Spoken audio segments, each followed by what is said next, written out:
Welcome to the Augmentation of Man with Kent and Renee Miller, where we are giving the future. Today we're going to discuss karma versus circuitous energy and the seals from the book. The book of Revelation and how it all relates. How it all relates to our timeline now. And so we've been on this alternate timeline. We have a bending of time. It's coming into the true timeline and an acceleration of events. We're going to try and piece this all together for you. Welcome. So today we want to first define the difference between karma and circuitous energy, because there's some confusion where one is kind of bleeding into the other, and that's kind of happened over time. Yeah, so why don't you first discuss the meaning of karma, what karma is. Okay, so the way that our guides, our spiritual guides, the ancients have described karma is that it was given to man in the very beginning, but that the definition is morphed over time. And so we're going to give you the original definition according to the ancients, who are ancient teachers of the Creator. So that being said, karma is the uninterrupted flow of thought from the higher self, which is part of the soul, that guides the spiritual learning process from the beginning of soul birth until the end of the enlightened state of completeness.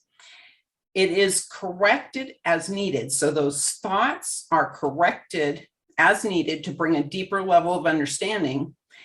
And it is a learning and behavior modification from surrounding vibrational events involving the flow of energy as it crisscrosses other energies to attain the correct flow. So what this means is that we put something out there that creates an event. That energy goes out, creates the event, and then you have other energies that are crisscrossing that event, that intersect that event. And as that happens, it creates more events that we can learn from. As we learn, then we modify our behavior. We correct our behavior and adapt to those circumstances. So it is a learning and behavior modification involving the flow of energies in the creation of these events. And it's not the reward and punishment system that has been created by man in its attempt to explain karma. Rather, it is the lessons that need to be learned from events that present both sides of a learning so that we can have a more comprehensive understanding. Okay, good. Then you could almost say that circuitous energy is vibrational. All things are vibrational, including from our thoughts to these lightest of gases in the realm of all that is.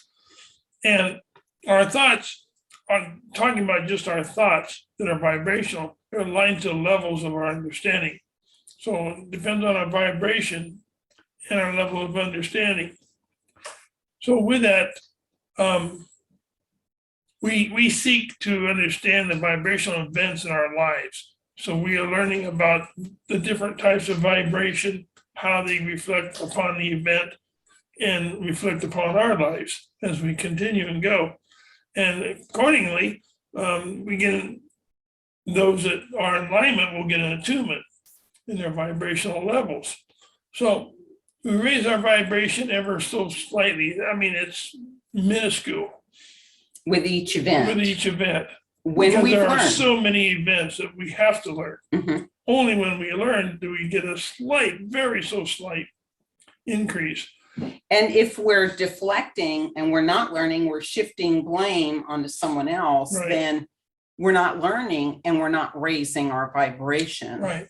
So as we raise our vibration, our physical bodies, we raise the vibration of the atoms to make our bodies we actually will become more abundant, not abundant, but buoyant.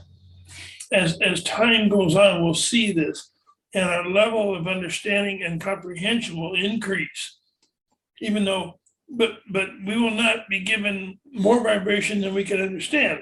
Mhm. Vibration in the form of lessons. Right. Okay.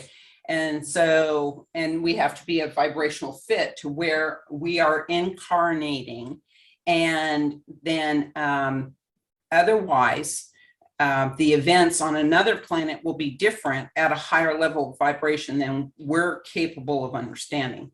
Yes. So the current thought process involving karma is fits more into the definition of like circuitous energy. Mm-hmm.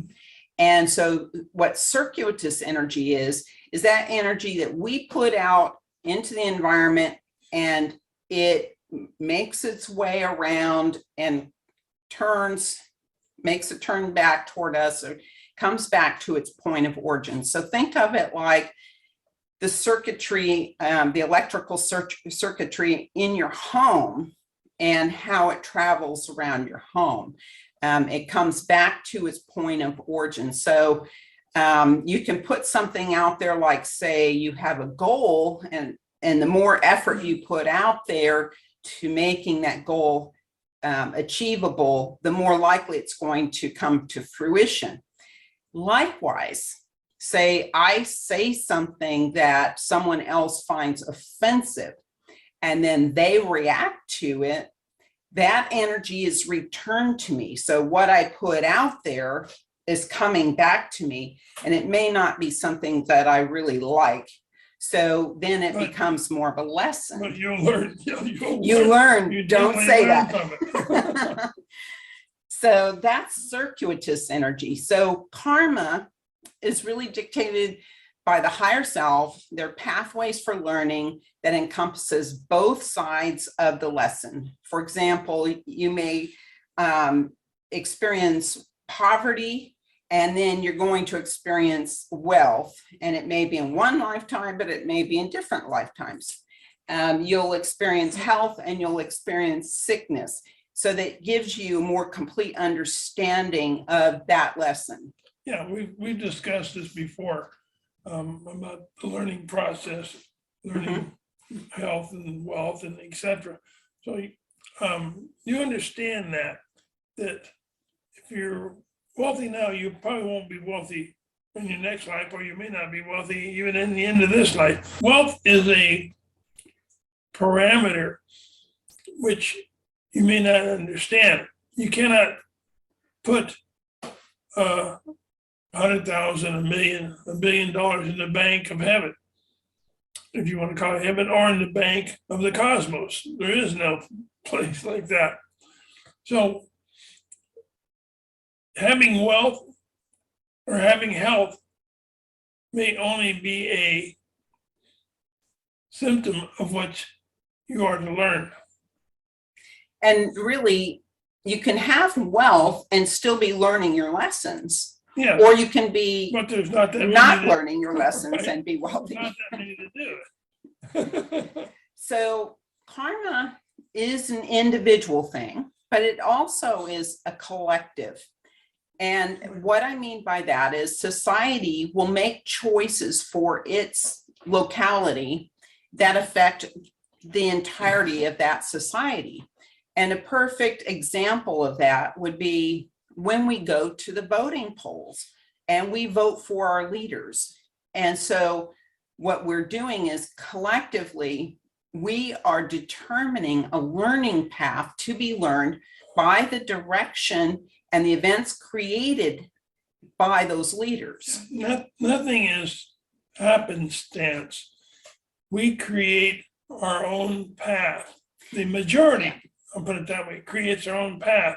We don't realize it, but we are in the path of absolute learning. And we may not like the learning. I say, I didn't vote for that person. Why should we go through this? The majority determines the path which will be taken as a human race. And so really, we shouldn't be really criticizing those leaders, because we have to understand that society needs to learn this lesson. Maybe there are some people who see through what's going on. They don't need to learn that lesson, but the majority of people do need to learn that lesson. So we have to be patient, and we also have to look at it from a point of view of what do we have to learn from this instead of criticizing. Yeah, none of it is good or bad. It's all learning. Yeah. So it's all subjective to the thought process. So with that, we have spoken in times past video about our alternate timeline, which we have been on for what, thousands of years probably.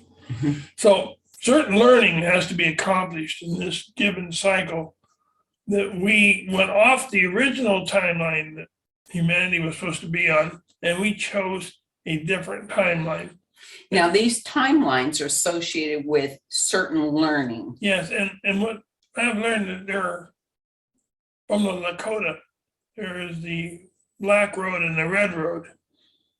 We have been on the Black Road for many years. And the Black Road has to do with acquiring what we want, not what we need. Because the Red Road, Possessions, material things. right, all of the material things. The Red Road is living in harmony with the natural things of this earth, with nature itself. Nature will provide for all that we need. And the lessons too. So when we watch and observe what goes on in nature and draw parallels to it, then we can learn lessons from that. So how are the animals behaving? So our timeline, which we have been on, the Black Road, is coming back down to the one we're supposed to be on, the Red Road. So time is being bent, and that's this alternate timeline that we've been on, and say we should have been on this timeline, but we're on this timeline. The alternate timeline is being bent, and that angle, depending on the depth of the angle, the severity of that angle coming back is going to accelerate events. So the deeper the angle, the more acceleration of events that occur. Those events are for our learning so that we can catch up on some of the missed learning that did not take place while we were on this alternate timeline. You heard us talk about the native people will come back to teach us that do not know how to live in this new cycle of being, how to realize that we are all one another, we are all related, we are all relatives. There is no difference between the yellow man, the black man, the white man, and the red man. We are all relatives of each other. And as we learn this, peace will then overcome the society of mankind. But before that time, there's been much chaos, much destruction, much learning to be learned. And then we listen to the wise men of the native people that were here long before us and follow their path. And they know that they are the future teachers and that their role is very important at this point in time. So you will see more videos that are on YouTube, for example, of Native American elders who are teaching us the right way. They're claiming their position in humanity back again.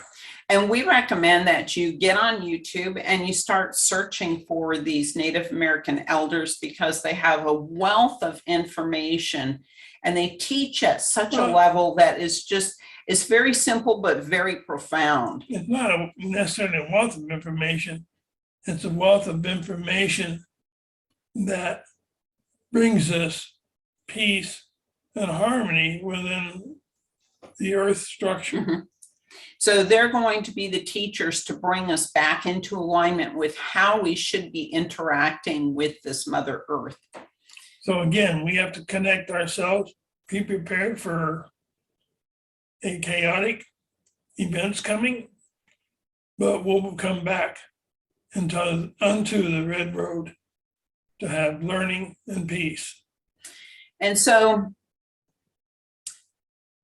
there was some years ago when I was asking about the book of Revelations of the Bible, and what they told us was that it was one path of many that were offered. So we have the quantum of pathways we can choose from, but if we don't follow the path of learning and our spiritual growth and enlightenment, those paths are narrowed down and narrowed down over the course of time to where our choices run out. Yeah. Now, John from Patmos showed us what it will be like if we follow the black road.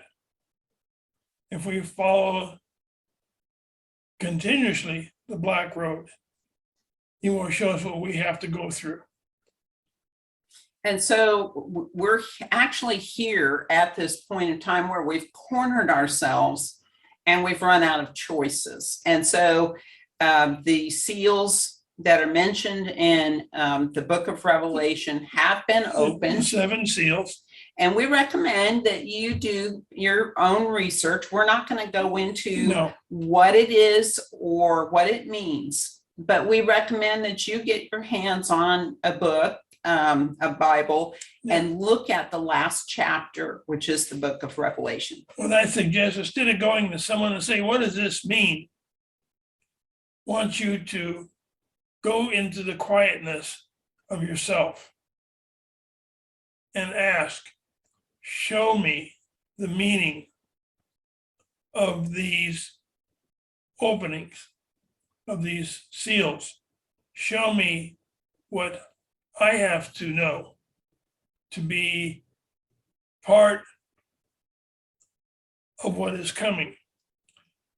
You have to do your own research. What's coming, why you have to do your own research. You cannot go to another person and say, what does this mean? They're going to give you their interpretation. Mm-hmm. You have to get your own interpretation on everything that you really, really want to know. We are great at talking. We are lousy at listening. So this is going to be a time of many events. It is the bending of time. So these events are going to be unfolding rapid fire. And it's going to be kind of hard to keep up with it, but they are all for our learning, because we've got a new cycle starting at a higher level of learning. And this is a higher vibration. You want to be part of it. If you want to participate, then we need to step back and ask ourselves, what do we need to learn from this event? And come to a greater understanding. Ask for help in your understanding. The spiritual guides are there for the asking, and their job is to help you with that understanding. So verbalize it. I need help. Can you please help me to understand this? Learn to listen. Mm-hmm. And so as these events unfold and our lives are disrupted, we need to understand this is a lesson for everyone. We're in the same boat, and we need to hold on to each other and support one another. So we want to say, peace be with you at this time. Peace, bring peace into your heart. Break the cycle of conflict within. Feel it. You can feel that conflict within. Try and come to a place of neutrality, and with that, you will have peace inside.